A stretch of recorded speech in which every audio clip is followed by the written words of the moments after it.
di la dénkaat itam rek Modou Gerte mii nañ ko gën a jàppale te defe naa ne yomb na gunge président de la république également mu xam ne baykat yi day sant nañ ko bu baax. baykat yi fi mu leen jëlee xam nañu ko mais fi filière gerte bi toll tey nag nañ xam ne ñun suñu filière Sénégal gerte fi nekk bu nu sàgganee ba gerte gi rëcc suñu loxo siin sori na de bala doo àgg siin moom ragal naa fi ak àddinay tukki baykat yi moom mën nañu fa bañ a àgg. démb nag moo lay yee ci tey njéeréet yooye moom bu fekkee seen waayee leen tane it bëriwul parce que jël yóbbul rek. bu ñu fi toogee chinois yi dikk fii tànn gerte gi gën ci suñ gerte gi saboté suñ marché bi dem bu ëllëg si biree ba jaxe ju jot doo gis chinois bu xonq doo gis bu ñuul loola nag lu ciy wax ji mooy nañ organiser suñ filière bi organiser ko nag weesuwut nañ dellu ca nañ doon def am gerte nañ dem ca point de collecte ya fa ñuy jaayee nit ñi jaayee fa gerte gi waaye tant que yaa ngi béy nit ñi nekk ci ay marché chinois bi deful 25 millions de tonnes la chinois yi di ñorle dikk di buuxante ak ñun suñ benn million bii liñ bëgg mooy dem ba yëlëb suñu loxo ci marché bi toog fi di deful leen neex gis nga fan yii ñu génn muy juróomi fan réserve yan amoon yëpp ci Chine commencé nañ ko génn di ko xëpp ci marché bi moo tax prix bi daanoon nanu daanee prix ba nag moom lañ gën a continuer fii kon mbappat kilo 300 kilo 400 borom palaat bay jaay kaas fukk moo ko mën a jënd kay jaay kaas fukk mën naa jënd kilo 300 400 waaye yow mi di ko nal yow mi di ko bëgg a jël di ko yóbbu di ko teg foo xam ne naaj wi dana dikk muusal gerte gi ku ko ci jënd doo ko nettali ci biti ndungu siin rek nga na mujj. monsieur le ministre ñu ngi lay nuyu di la yóbbante sunu nuyoo ak sunu cant ci président de la république Macky Sall.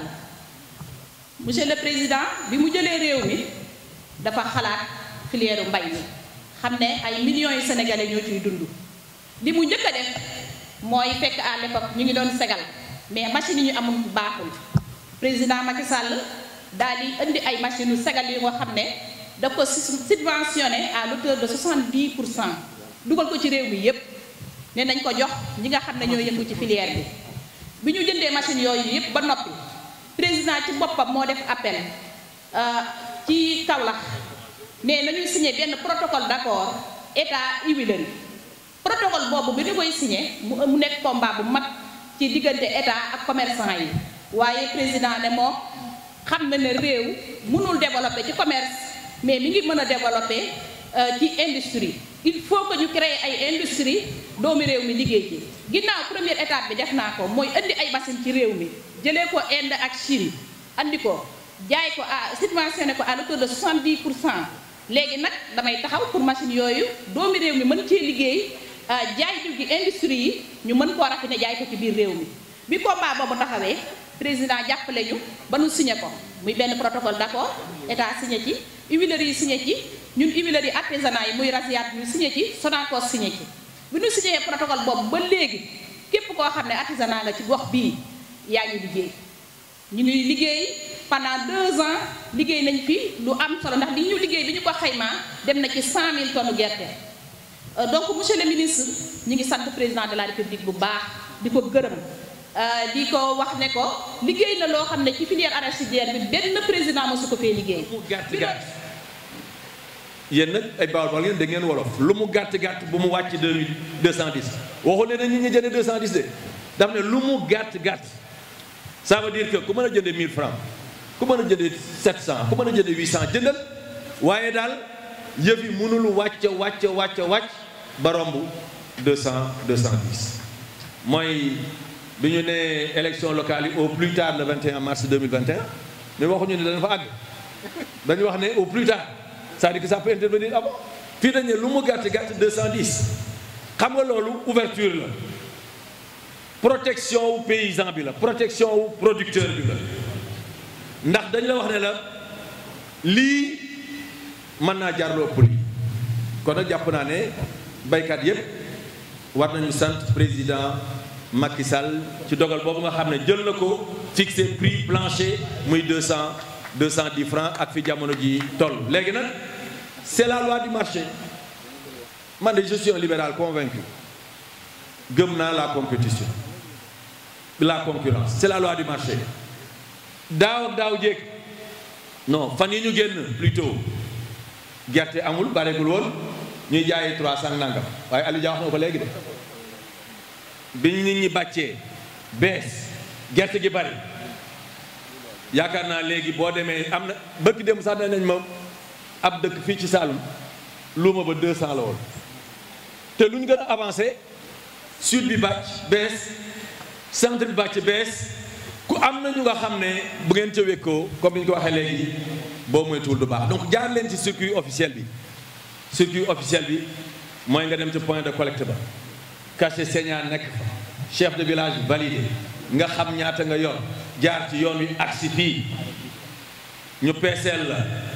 fay la ci njàppale président Macky Sall ak ministre de l'agriculture ak ministre de la coopération ren xaalis bi gerte gi moo fi daan njëkk xaalis mais ren xaalis bi moo fi njëkk gerte gi loolu nag lu bees la bu njëkk heure bi même bu Sonacos daan tàmbali dafa daan lebi ci banque yi pour tàmbali ren Sonacos dafay dénk banque yi ne jox leen ma ci ma fay nit ñi Moustapha mais loolu lu am solo la te suñu ko mënee président Macky Sall moo ñu ko may gouvernement monsieur le ministre de l'agriculture coopération lu ñu ne nii rek ñu ne wax leen bu ñu bindee note mu gaaw jàll donc ñu ngi sant yàlla bu baax léegi nag rupture de paiement du am incha allah ndax dañ daan jël opérateurs yi jox leen chèque ne leen dem leen ci banque yi di leen wëññëg-wëññëgloo waa booba daa fekk ñu doon lebal léegi nag suñu xaalis lañ fa def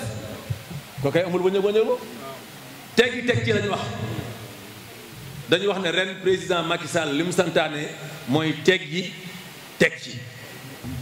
léegi ci kanam monsieur le ministre dana joxe ay chèque ñi ñu jaay le 3 jaay ñu le 4 seeni chèque wala seeni ordre de virement muy fi jox nañ leen ko mën nañ leen a lim Massi la Njaay bu Louga jot na chèque am Modou Diop jot na chèque am Xéewal Sall dina ko jot léegi koo bind fii Nan Diop Isma Diop mu ngi fii toog dina jot chèque am Abdou Niang noonu Mbacke Lo noonu Mamay Fall noonu Kopedel si noonu ñi ñu jaay ñépp fii ci Diourbel fee ci Kaolack jot nañ seen chèque wala seen ordre de virement gouvernement loolu la man nag munta romb jaay nga tey fay nañ la tey kon nag bu kenn andi beneen lay ci wàllu gouvernement wàllu Sonacos li ñu waroon def yépp def nañ ko te gëm nañu ne OPS yi ay patriotes lañu kenn du ci yor sa gerte di ko jëmale feneen ndax nag boo soxlaa semence da ngay woo professeur Moussa Baldé ne ko soxla naa semence de boo soxlaa intrant nga woo ko ñu jox leen lu nga xam ne dañ ko subventionné waa mais loolu bu ñoree kay warul jëm feneen fu dul ci kees ci këru Sonacos parce que la Sonacos c'est un des symboles de notre industrie. C'était un fleuron. Il est tombé un peu en disgrâce. Maintenant, le président de la République nous a demandé, a instruit le gouvernement et la Sonacos de redonner à cet outil son lustre d'antan. Et c'est ce qu'on est en train de faire. La preuve, cette année, le gouvernement a pris toutes les dispositions avec la Sonacos pour que le financement de 30 milliards soit là au même moment que l'ouverture de la campagne. C'est ce qu'on a dit tout à l'heure, c'est-à-dire que cette année, l'argent est arrivé à la Sonacos avant les graines. Et donc,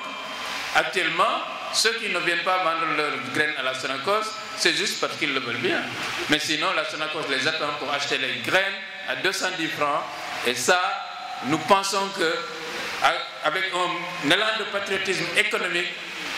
les personnes qui ont été subventionnées par l'État, surtout en termes d'intrants, viendront tous vendre leurs graines au niveau de la Sonacos, puisque dès qu'ils viendront, dès que les camions des opérateurs sont venus, on vient de remettre les chèques, et ce sera ainsi durant toute la campagne. Ce sont les assurances du DG de la Sonacos. Et donc, je disais que quand on est arrivé à la Sonacos, le directeur général, Modou Diagne Fada, qui est dépositaire de la confiance du président de la République, qui a tout le soutien du ministre de l'Agriculture et de l'Équipement rural et du gouvernement, nous a accueillis à la porte. Nous avons suivi l'itinéraire que doit faire un camion ici à la Sonacos, c'est-à-dire de l'entrée jusqu'à la pesée, jusqu'à déversement des arachides au niveau du point dédié. Et ensuite, je dirais simplement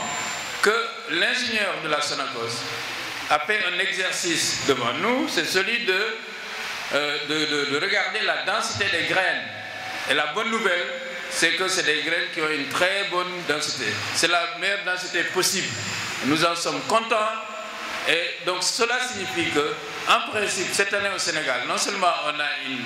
bonne production, mais on a une production de qualité. Une production de qualité. Donc, cette année, comme je l'ai dit, nous avons 3 critères pour la campagne. Le producteur doit être content. Et aujourd'hui, s'il vient à la Sonacos, il sera content. Le producteur, s'il est content, il faudrait que l'an prochain, qu'on puisse refaire l'exercice. Donc, il faut qu'il ait des semences. Les opérateurs semenciers se sont engagés pour qu'on puisse sauvegarder le capital semencier, surtout les semences certifiées. Et le troisième point, c'est que notre société nationale, la Sonacos, dont elle est fière, puisse